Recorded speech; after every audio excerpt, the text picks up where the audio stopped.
Have you ever paused for a moment and looked at the people around you, your friends, your neighbors, or even your own reflection in the mirror, and quietly wondered why some individuals continue to thrive as they age while others seem to slowly fade away? The truth is, aging doesn't affect everyone the same way. For some, it means giving up certain movements, accepting limitations, slowing down, and surrendering to what society often tells us is inevitable decline. But then, there are those who keep surprising us, those who continue to move with ease, climb stairs without effort, laugh with clarity, remember names and conversations, and wake up each morning refreshed and ready. These individuals aren't experiencing miracles. They're showing real, measurable signs that their bodies and minds are resisting the usual path of aging. In fact, they are aging in reverse. These signs aren't abstract.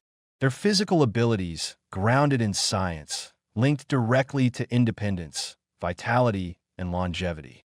The abilities they preserve reflect strength, balance, endurance, and mental resilience. Yet many people lose them over time without ever realizing. Decline doesn't arrive all at once.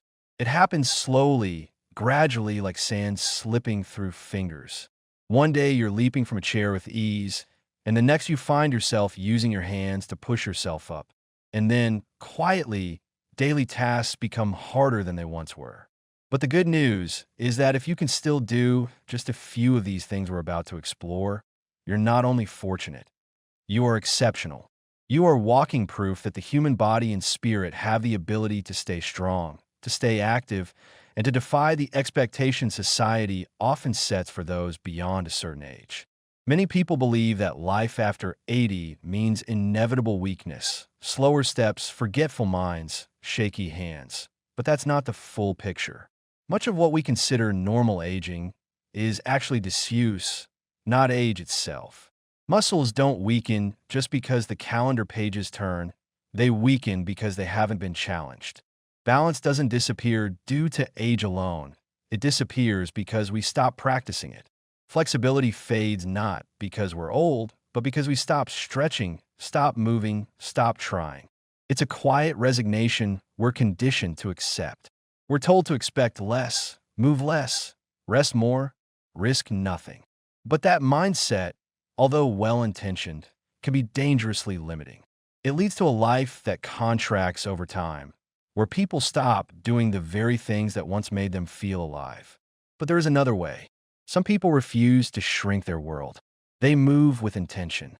They stretch their limits. They engage, challenge, and uplift themselves every single day. And because of that, they age differently. They stay strong. They stay sharp. They stay deeply alive. And the signs of that resilience often show up in the most ordinary moments. For example, if you can still rise from a chair without using your hands, that small act reveals incredible strength in your legs and core, excellent coordination, and most importantly, independence. If you can still walk briskly, moving with energy and purpose, that says your heart and lungs are functioning well, your muscles are engaged, and your mind is still driving your movement with confidence.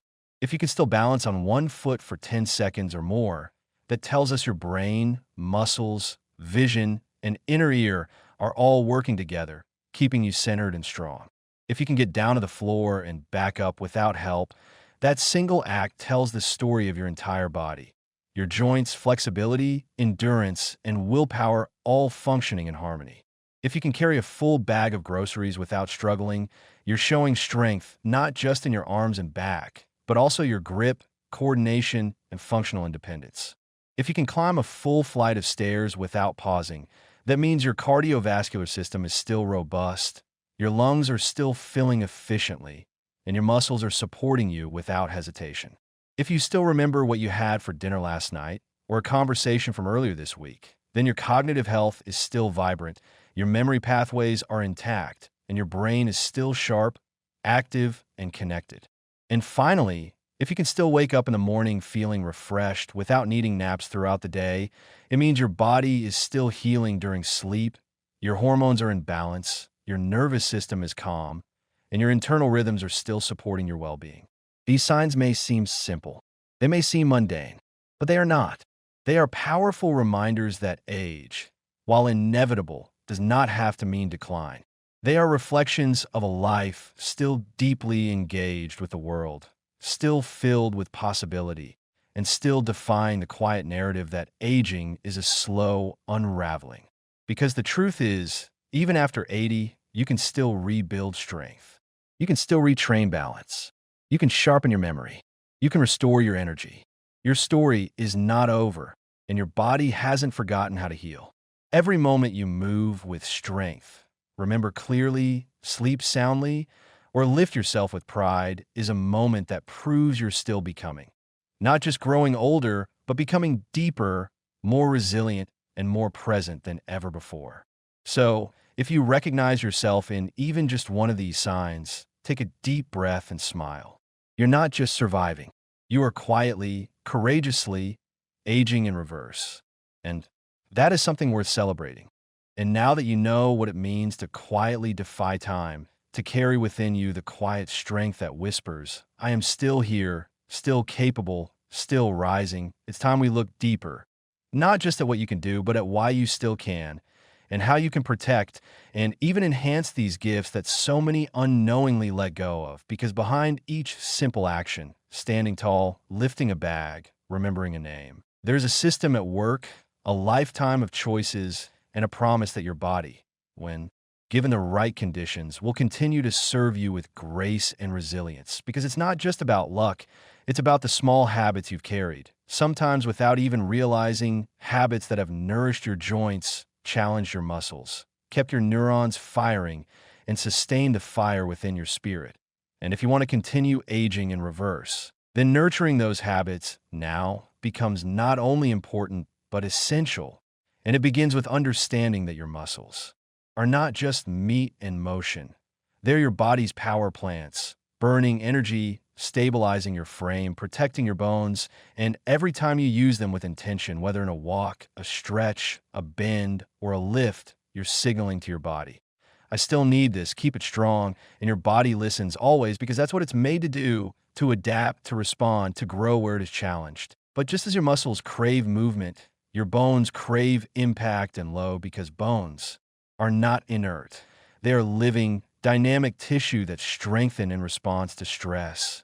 And each step you take, each stair you climb, each time you lift yourself from the floor, you're telling your bones to stay dense, to stay solid, to keep supporting you without fragility. And just as you nourish the outer structure, so must you turn inward to the quiet highways of your veins and arteries, the rhythm of your heart, the expansion of your lungs. Because aerobic activity, even in gentle doses, feeds your brain with oxygen, bathes your cells with nutrients, flushes away stagnation, and keeps your systems communicating with clarity and speed. And the brain, oh, the brain, your most precious and mysterious organ, responds with such gratitude when you challenge it.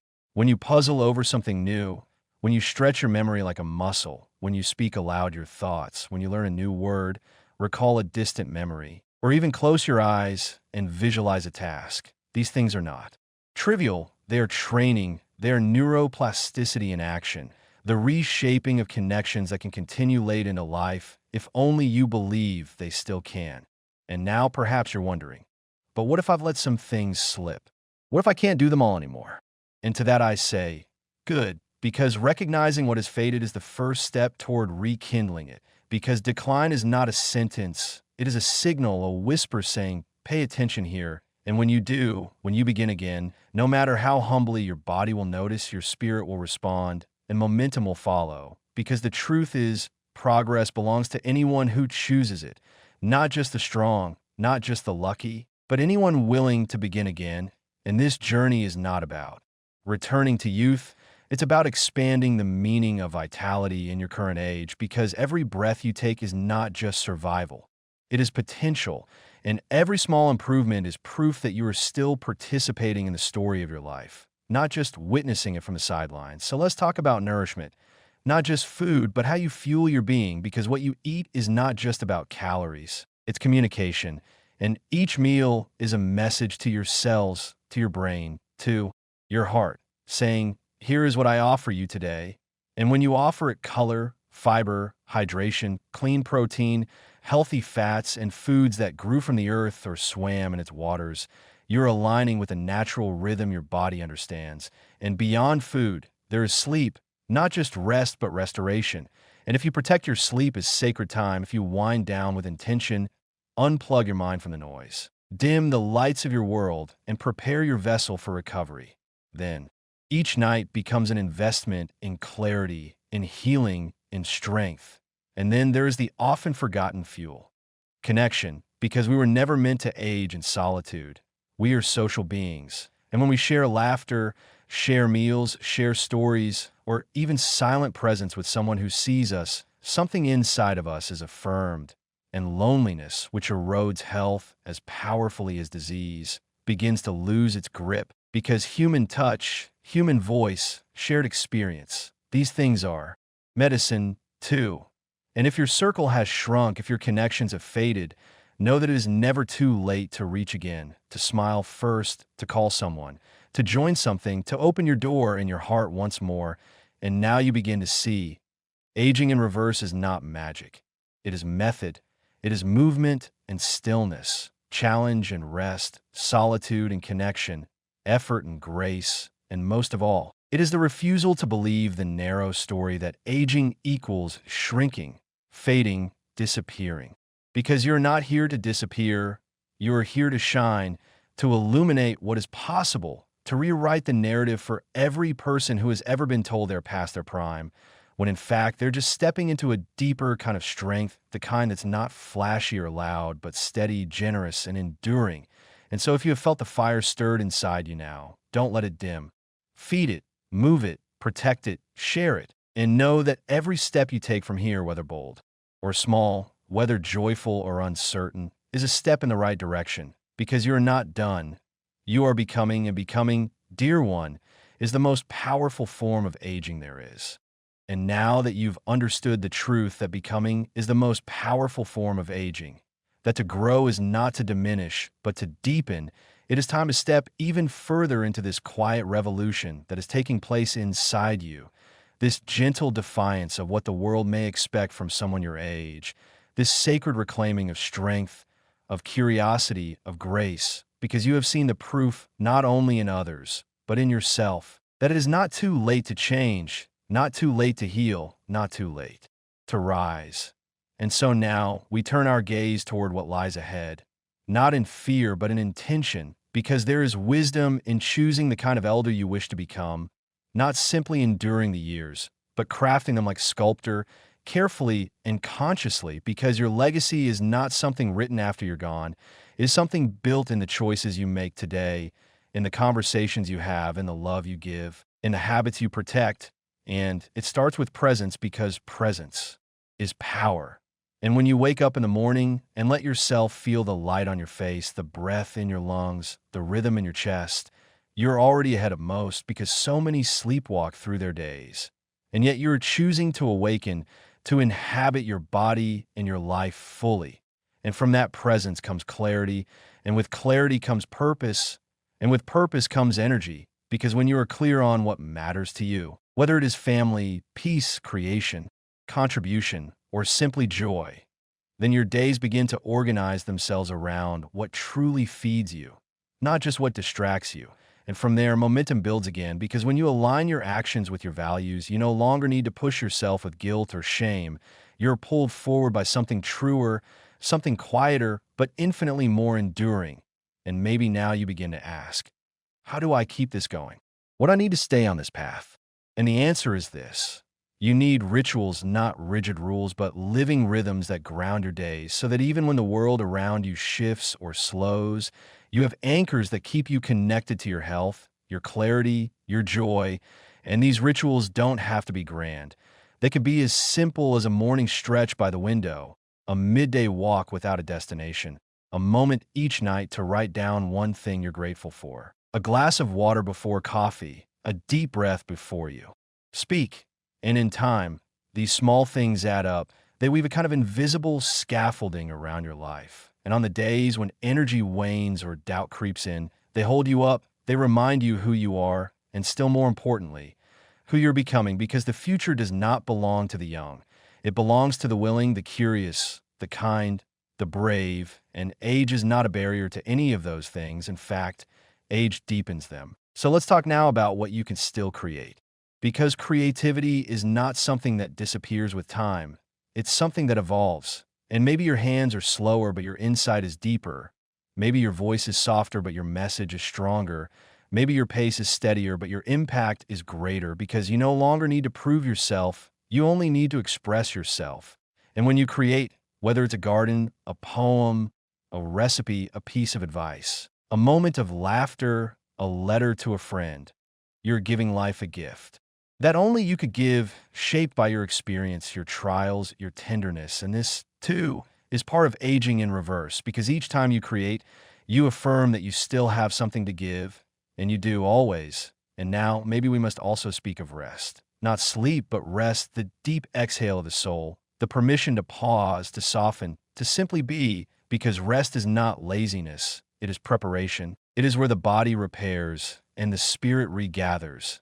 And it is just as noble as effort. So rest when you need to, unapologetically. And in your resting, listen to music, to silence, to the wind through the leaves. And even more, listen to your own intuition, because now more than ever, you are ready to trust it, to stop second-guessing yourself, to stop asking permission to feel what you feel or know what you know, because wisdom doesn't shout, it whispers, and it's been whispering to you for years, telling you when something's wrong, when something's right, when it's time to let go, and when it's time to begin again. And if you listen now, you will know what the next step is, not 10 steps from now, not the whole map, just the next small right thing. And when you take that step, everything changes, not because the world changes, but because you meet the world differently. And that, dear one, is power. And so as you continue along this path, may you hold your head high, not because of pride, but because of peace. Not because you have all the answers, but because you have earned your questions. And may you meet each day not with fear of what might fade, but with wonder at what might still unfold, because you right now, in this moment, are not behind. You're not late. You're not done. You are precisely where you're meant to be to begin again. And so here you are, standing not at the end, but at a threshold, a quiet turning point not marked by fanfare or flashing lights, but by the soft hum of awareness in your chest, the steady beat of aliveness that reminds you each morning is a new door and each breath is a key. And though the world may try to tell you that certain seasons are behind you or that certain dreams belong to the young, you now carry the wisdom to smile at such notions, to bless them and release them, because you've walked far enough through your own years to know that youth was never about age, but about aliveness, about the courage to keep opening, to keep asking, to keep offering your presence as a gift. And that gift only deepens with time. It becomes more textured, more grounded, more luminous with experience. And maybe now you begin to realize that this life you're shaping isn't just about how long you live, but about how deeply you live, how honestly, how fully, how generously. And you start to notice the small things again, the golden light on the table at dusk, the warmth of a hand held without hurry, the quiet miracle of breath as it moves in and out without your asking. And in these moments you stop running, stop fixing, stop performing, and you simply arrive. And in that arrival there is healing, because so many wounds come not from what happens to us, but from the way we abandon ourselves in trying to keep up, to catch up, to measure up. And now you know the truth. There is no race. There is no finish line. There's only this moment, this life, this you, and she, he, they, this self you live inside, deserves your kindness more than your critique, your patience more than your pressure, your presence more than your perfection. And this is where you begin again, not in striving, but in softness, not in noise, but in stillness. And from this stillness, a different kind of strength begins to rise, one that does not shout or compete, but holds firm like the roots of a great tree, like the stars that show up every night without asking to be seen. And from this strength, you learn to hold space for others too, not by fixing them, but by seeing them, and in seeing them, loving them, and in loving them, becoming the kind of elder the world quietly aches for. Not the loudest in the room, but the most grounded, not the most impressive, but the most present, someone who listens before they speak, someone who blesses the mess of it all, someone who carries peace like a lantern and is not afraid to walk with others into their dark. And maybe that's what all of this has been leading to, not just your own healing, but the way your healing becomes a balm for others. Not because you try to be wise, but because you try to be real, because the world doesn't need more flawless people. It needs more whole people, more honest people, people who have faced their own shadows and still choose love, people who have cried and still choose to laugh, people who have failed and still choose to rise. And maybe that person is you, now here, not tomorrow, not someday, because today is all you ever have, and it is more than enough. And maybe you begin to understand that even aging itself is not about decline, but about becoming, about return, about distillation, about learning how to carry more meaning with fewer words, more love with fewer demands, more truth with less fear. And this is the invitation. Not to fight time, not to freeze it, not to hide from it, but to live in it. So deeply that you become a vessel of something timeless, something sacred, something quietly radiant. And if you can do that, even just a little, even just once a day, then you're already living in a way that changes everything. Not just for you, but for those who walk beside you, those who come after you, those who still wonder if it's too late for them too. And by living this way, you become the answer, not in theory, but in being. And that is your legacy, not some grand monument, but the thousand invisible ways you choose to stay open, to stay kind, to stay curious. And in doing so, you become what the world needs most now. Not a hero, not a sage, not a saint, but a real, present, breathing human being who believes that even now, especially now, there's still time to grow, to love, to begin again.